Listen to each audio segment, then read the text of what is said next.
This week's community champion created a device that could help millions of people who struggle with visual impairment. WESH 2's Marquise Mita introduces us to Tiffany Gay, whose story is a reminder that compassion and creativity can pave the way for an inclusive future.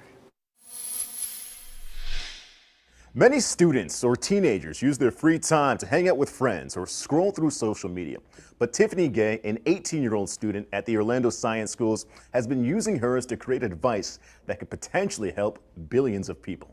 So growing up, I actually lived with my aunt who had a visual impairment, and I watched as her vision degenerated over time. And seeing that made me realize that there was a lack of technologies out there that were able to help those with visual impairments adapt to their circumstances. Through years of trial and error, Tiffany developed this wearable device that uses vibrations to alert people as they approach an object. The closer they get, the stronger the vibrations become.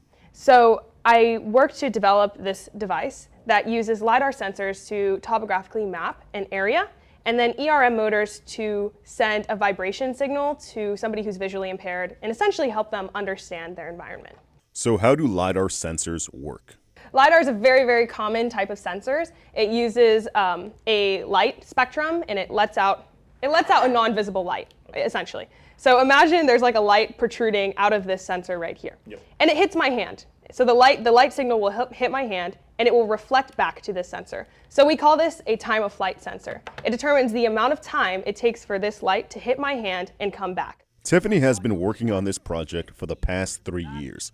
She's tested dozens of different materials for comfort, ease of access, and functionality. I've been able to make it a lot more efficient over these past 3 years, and I'm also working on receiving funding to get my patent and take this to a level where it's more accessible for more people. And her dreams stretch far beyond just Central Florida. What I really want to work on is making it accessible to the countries where we have the highest percentage of people who are visually impaired, and these are countries where we also see not a lot of funding.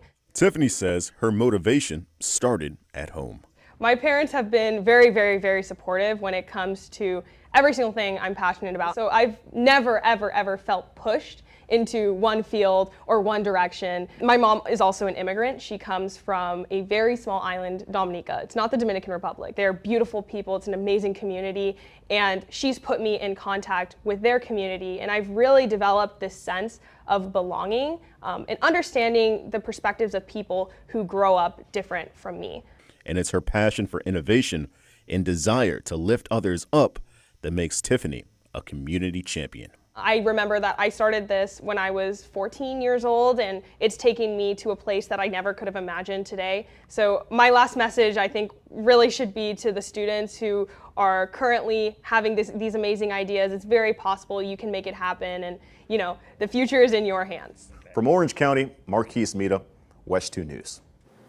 What an incredible story and inspiration. Do you know someone with a history of doing good here in Central Florida, though? Well, if so, WESH 2 wants to know about them. Nominate those with a track record of giving back for a WESH 2 Community Champion Spotlight.